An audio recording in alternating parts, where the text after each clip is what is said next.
Today I'm with Lachlan Martin. Lachie has been involved in entertainment since he was a child. For Lachie, it's never been an option to do anything other than performing. Welcome, Lachie. Thank you. Thanks for having me. Thanks for coming along.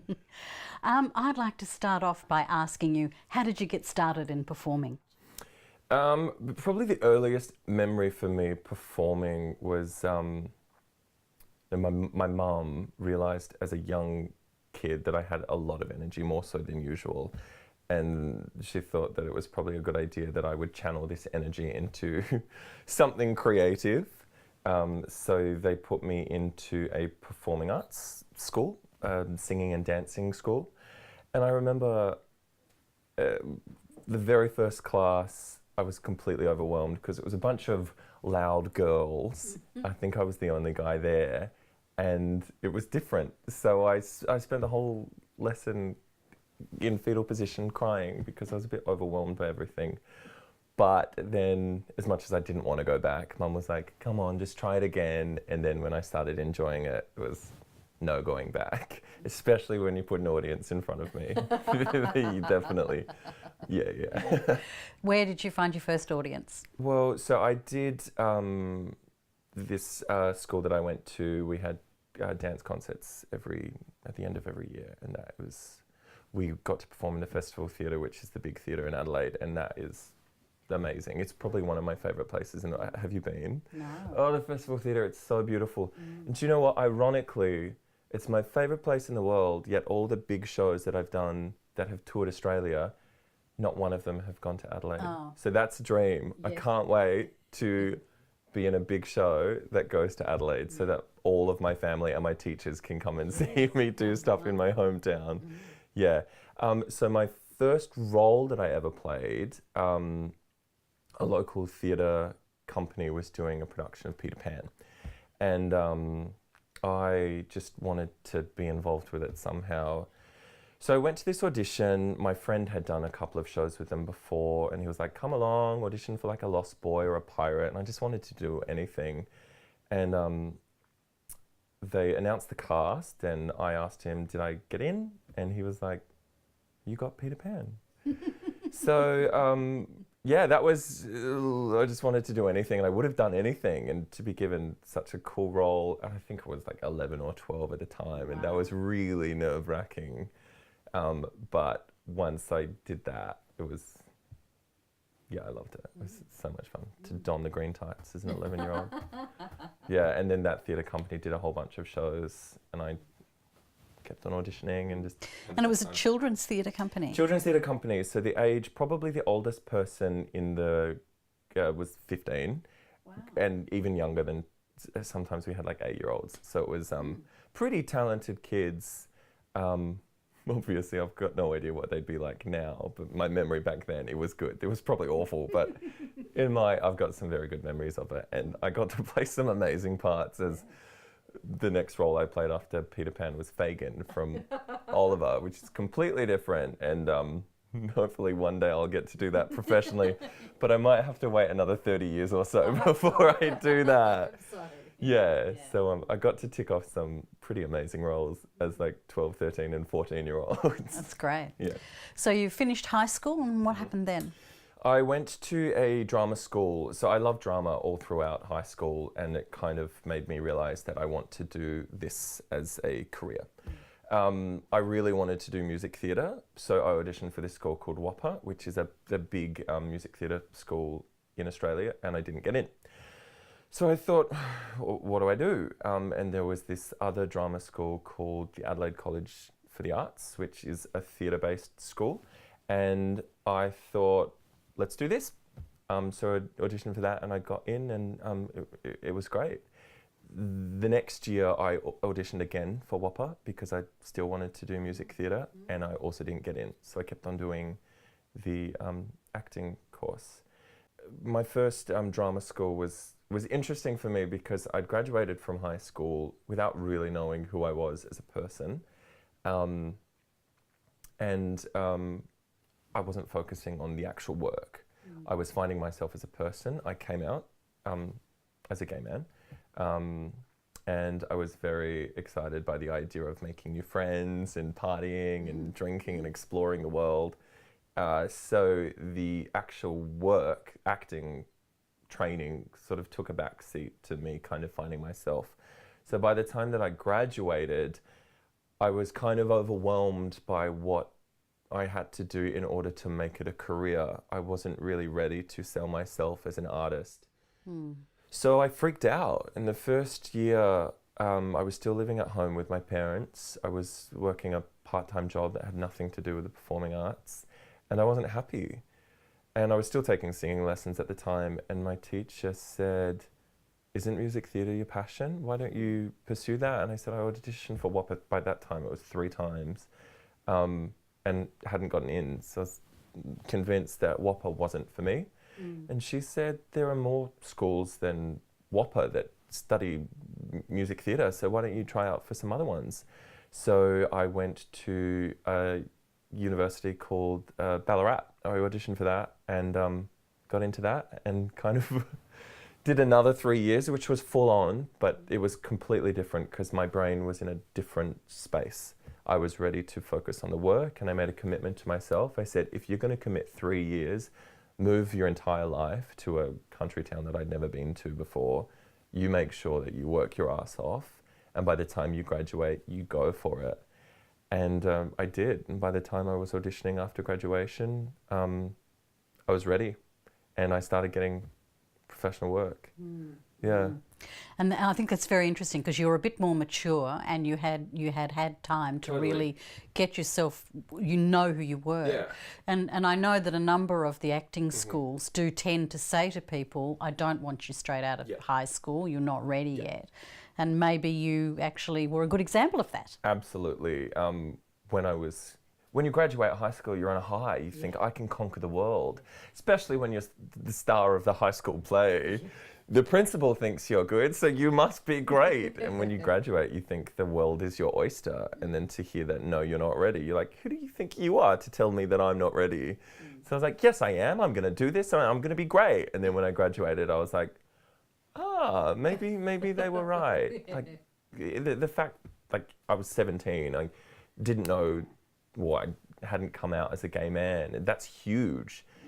When you come out, you're a completely different person. You start to get to live a more genuine life. And if you go into drama school and you don't know who you are as a person, then you can't really do genuine work. So by the time I'd gone to my second school, I'd found out who I was and the type of performer that I wanted to be and could focus on that. So absolutely, I would say, if someone says you're too young, say they're probably correct. Go out and travel, get some world experience, and then come back. Wait a year. The world is long. You got plenty of time to go to drama school. Yeah. All right, so we've got you finishing at Ballarat. What happened after that? So I moved to Melbourne with a really good friend of mine, Sarah.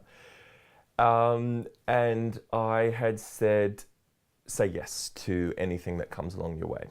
So I had a whole bunch of friends that started their own theatre company, and I auditioned for one of their shows, and I did that, and it was great. It was killing it. Yeah. A really absurdist piece about the end of the world.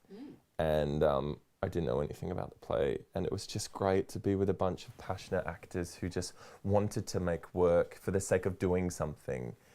And that led on to another show, which led on to another show. And by this point, I wasn't really making financially. A lot of these shows I was doing for free because I just wanted to do something. But all the while also auditioning on the side for bigger shows. And sometimes I wouldn't get them.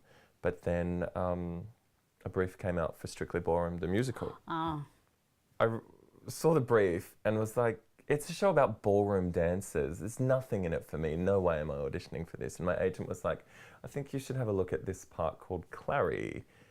And I read the brief and I was like, how dare you? Because it said, a guy who really wants to dance but is a bit hopeless and probably lives with his mum. So once I got over my personal offence, I thought, let's go and have fun with this. And I auditioned for it, and it was the longest audition process of my life. It went for 5 months, the audition. And the third round, Baz Luhrmann was in the audition room. Wow. And that was it was just me and Baz Luhrmann. Baz had a camera, even though it was a theatre show, but he still auditioned me like this with a camera. It was me and Baz and a giant room full of people sitting around in a circle. The lights were off. There was just like a little bit of sun coming through. It was so moody and so amazing. But he set up this incredible vibe, and he could have asked me to do anything on that spot, and I just felt so comfortable and open to do anything. And I left that room going, if I don't get this part, I'll always have that. It was the best. And then I think another month had passed, and then I got the call that I had gotten into the show, which was pretty amazing. And I got to work personally with Baz Luhrmann, who I'd studied at high school. He was a hero of mine. And my first big gig was with the legend himself. How extraordinary. It was amazing, and it was a brand new work for stage. So it went for 2 years, the whole contract. And the show was consistently changing because they had this big goal. They wanted to take it to the West End and Broadway. So we opened in Sydney, and then a couple of months later we did some changes. Then a couple of months later we did some changes. And then when we brought it to Melbourne, more changes. And then we took it to Brisbane, more changes. So we were always keeping creatively inspired because the show was constantly changing. And it's completely different now that they're doing the West End in a couple of months, and it's a completely different show. But it's so cool to know that a part that I created is somebody else is putting his own spin on it. How wonderful. What was it like working with Baz? Baz is crazy. He's amazing but crazy. I have some incredible memories of him. Very overwhelmed. His ideas are crazy. Like there was one scene that he wanted, the girls did a costume reveal from a big beautiful ball gown into like a sexy samba costume. And his initial idea was he wanted them to have bras with fire coming out of them. It's just like, no, Baz, that's not going to happen. That didn't quite make the cut in the end, but yeah. So that's the kind of brain that he has. He's like all or nothing. And yeah, I have very, very special. Strictly Ballroom will be so special to me because it was my first gig. Yeah, and absolutely. that part especially was very endearing and very lovely. I had 3 lines, but they're iconic and yeah. That's wonderful. What was it like working on a show for 2 years? It was full on because normally probably the biggest season I had done had been 11 performances. And so you don't get stale. It's fresh in 11 shows. And then you go, oh my goodness, I need to do hundreds of performances. In the end, over the 2 years, we did over 500 performances. The same show, well, as I said before, it changed a bit throughout the 2 years, which was great because you did keep your brain a-ticking.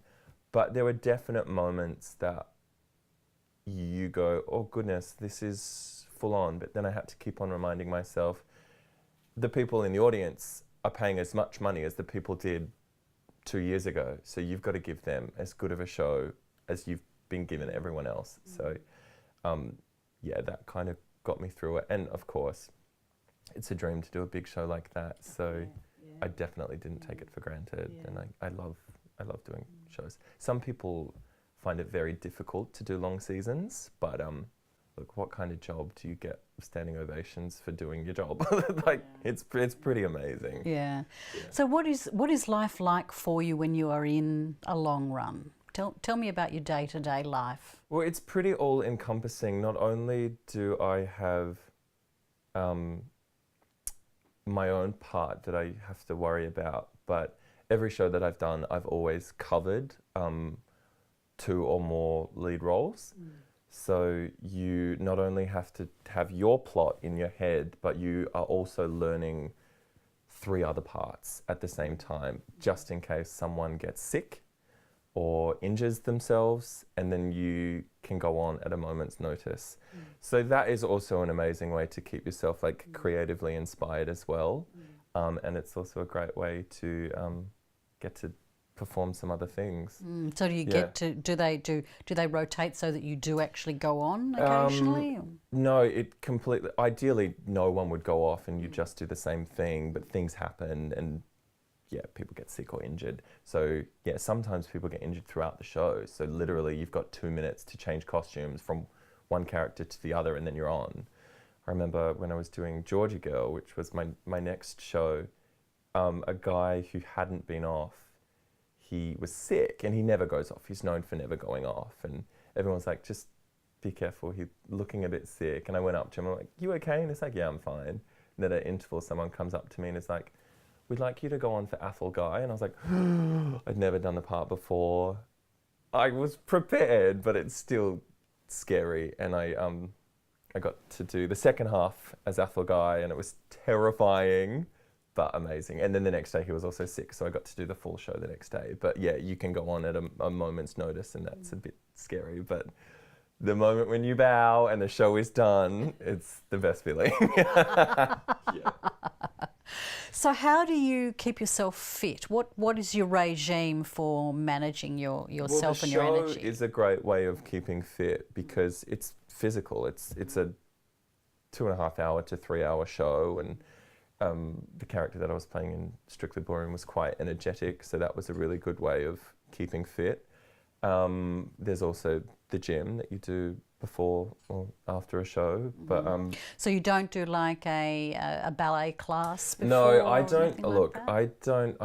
Some people say that I'm a dancer, but I would say I'm a strong mover.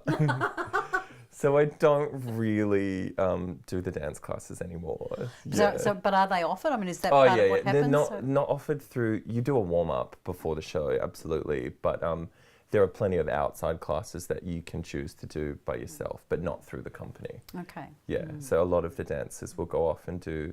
Mikey Ralph, who's an amazing choreographer, he'll do classes at the Space, and they'll do that to keep their brain creatively ticking on a different style of dance whilst doing something like, I don't know, Les Mis. You know, and Mikey Ralph does very Fosse kind of moves, so it just keeps you going. The term swing, tell me about what that means. Well, there are a lot of types of performers that a lot of people wouldn't know. So you've got your normal cast and they play their own parts, and then you have swings and you have understudies. And swings, you can be an offstage swing or an onstage swing. An offstage swing is someone that doesn't perform unless someone is sick. So they can go on at a moment's notice. Often the swings just cover ensemble, and then the people from the ensemble will move up to a lead role. Right, gotcha. So for example, I've never swung before. I've only covered. So I've been in the ensemble, and if a lead is sick, I step up to that lead, and then a swing comes on to do that. So it's a big jigsaw. And Strictly Ballroom, a lot of everyone covered everyone. So if one person was sick, maybe 4 other characters would be affected because they'd all move up. So you'd have a completely different show some nights because it was 4 different actors going on for these different parts. Wow. Yeah, so that's kind of my thing. I am quite a versatile actor, so I can play all different physical shapes and sizes of fun characters. So I often get cast as an ensemble who can cover lots of lead or supporting leads. And that must give you a lot more longevity in terms of your career too. You'd hope so. It's like sometimes a double-edged sword because you're known for covering, and if you no longer get considered for just an ensemble role. Right. So if you go into an audition room and they go, oh great, he could cover this role, and then you can't sing those notes, maybe they're too high, and then you don't get considered for it because they're like, they can't cover that role, so we'll get someone else that can. Right. So sometimes it's good and sometimes it's difficult. Also, when you're auditioning for a role, I auditioned for Wizard of Oz most recently, and I had a night's preparation, and they had given me 110 pages of scripts and songs because they wanted me to audition for 5 characters, because that's on my resume that I cover all these things. So to have a night's notice and learn, well not learn, but familiarise yourself with 110 pages, it's full on. So sometimes it can be a bit much. And I went in and it wasn't a great audition because I was so overwhelmed. And you only go in and you do about 3 pages and they're like, thank you. And you're like, oh, if I'd known I was just doing those 3 pages, I could have focused on that. Yeah. Is being in the chorus, the ensemble, a young person's game? You can be in the ensemble for your entire life. Some people love it, some people don't love it. Some people do the ensemble in order to work their way up to lead roles because they're a bit more glorified, but some people have been doing it their whole life and they love it. So it really is kind of up to you. And as we said before, with swings and covers, there are really interesting roles that you can play in the ensemble. But I think everybody wants to be a lead. Yeah, of course. Yeah. But then also, there's a lot of pressure being involved with a lead. Not everyone can cope. I know going on for leads, there's a lot of anxiety involved with it. So I've never played a lead in front of, for a full role. I don't know how I'd handle it until you do it. But I'd love the opportunity and hopefully that'll happen someday. In terms of playing a lead, when you go to drama school, as you said, you learn a lot of techniques for developing a full character. And I don't think that happens so much in the musical theatre training. So what preparation do people do for the lead roles in musicals? Look, you just have to be really good at what you do. You make sure that you go to singing lessons and dance classes, and because there are so many very talented people out there that can do amazing things. So you've just got to make sure that when you're not working, that you're keeping your techniques up so that when an audition comes along, that a part that you're right for, that you're as good as you can be. Look, there's no guide to what you should and shouldn't do when whether wanting to be a lead, but yeah, that's my advice, is work your ass off, and then when the right part does come along, you are at your top game so that the producers go, yep, they can do that 8 times a week. Let's give them the job. So what do you do? What's your discipline routine too? Well, this is actually the first 2 weeks that I've been unemployed. So since I graduated, I've been going pretty non-stop. And so I'm kind of actually just finding my routine at the moment. I've gone from show to show to show. So I've never really had a problem. But right now I've gone, okay, maybe I'm not going to work for the next 6 months. I know that a whole lot of big shows have auditioned over the past year and I haven't gotten into them. So the next 6 months will be a big sort of defining part in my life, seeing how I survive without being in a show. But I'm also really excited because it means that I can explore other things like film and having a life and traveling the world. So there are many exciting things to being unemployed. But yeah, I've just got to make sure that I don't get complacent and that I do still work my ass off and keep creatively inspired and do things that keep my brain a-ticking, and do voice classes and go to an odd dance class here or there, even though I don't love them, but make sure that when an audition comes along, I am ready. One of the things that you have told me that you do in your downtime is the Tilly Project. Yes. Tell me about the Tilly Project. Okay, so the Tilly Project is an Instagram account that I have, and it is me designing ladies' fashion using household items like blankets or curtains or bath towels, and I model them myself. So it's completely ridiculous. It started with me and a friend were watching the Golden Globes. And I used to do it when I was younger. I used to just live my fantasy by pulling off a curtain and wearing it as a dress. And we were watching the Golden Globes and we were uninspired by the red carpet, and we were just, I think alcohol may have been involved. In fact, I'm pretty sure it was. And we said, oh, we could do better. Let's use something in this room and make an outfit. So we both grabbed something. Hers was funnier than mine because it was Christmas, and she got Christmas decoration and put it on her ear. And she had this beautiful long blanket. And we put the photos on Facebook and they kind of exploded. All our friends thought it was hilarious. And I did another one for the Grammys and wrapped a doona around me, and people thought it was hilarious. And I think, look, a bald man with a beard wearing beautiful gowns, Couture Darling, is quite humorous.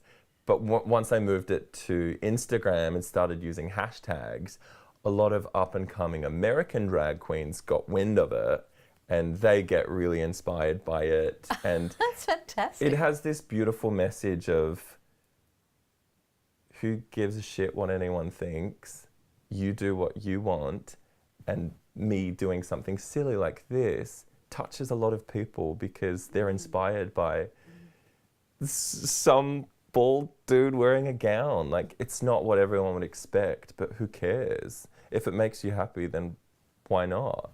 So it does have a beautiful message of inspiration and being yourself and celebrating how fabulous you are and life is. And There is a real joy to the photographs. well, I actually love doing it, and this is a really good way of keeping inspired whilst doing a long show because I don't get any money from it yet, but I love it. I have a creative brain, and it's an amazing way to keep ticking. And I pair them up with red carpet events. So Victoria's Secret is the fashion parade is coming up. So I've got one which I've already done that I'll post in a week. Yeah, when I've got a couple of hours spare, I'll look around the house and go, what can I use? Ah, that Christmas tree. Great, let's go. Yeah, so I love it, and I was surprised at how much other people love it as well. And where do you think it's going to take you? Who's heard about it and what's happened with it? Well, I actually, for Eurovision, I recreated one of Dami Im's dresses that she did, and she saw it, and she follows the Tilly Project. Oh, The designer of that dress, Stephen Khalil, he saw it as well, and he follows it. Some music theatre legends like Amanda Harrison follow it, Rob Mills follows it. Oh, fantastic. So a few people, follow it, which is pretty exciting. I'd love to, I don't know what I want to do with it. I wanted to do a YouTube series. I want to turn it into a cabaret. I want to be like a spokesperson for Kmart and putting like lampshades on my head and be like, buy this for $15. But I've never had the time to really sort of turn it into something. I want to make a calendar. I want to make a coffee table book. So watch this space, because I'm sure now that I'm unemployed that something's going to happen from it. Yeah. That's really exciting. Yeah, it's really fun. I love it. Lachie, thank you so much for your time this afternoon. It's been great chatting to you. Thanks for having me. I love talking about myself. So I've been here with Lachlan Martin, and thank you very much. Oh, can I just say, if you want to follow the Tilly Project? Oh, yeah, sorry, yes. The absolutely. Instagram tag is @the Tilly Project, and Tilly is spelled Tilley Project. Cool. Okay, See you there. Yeah, absolutely. Thank you. Thanks.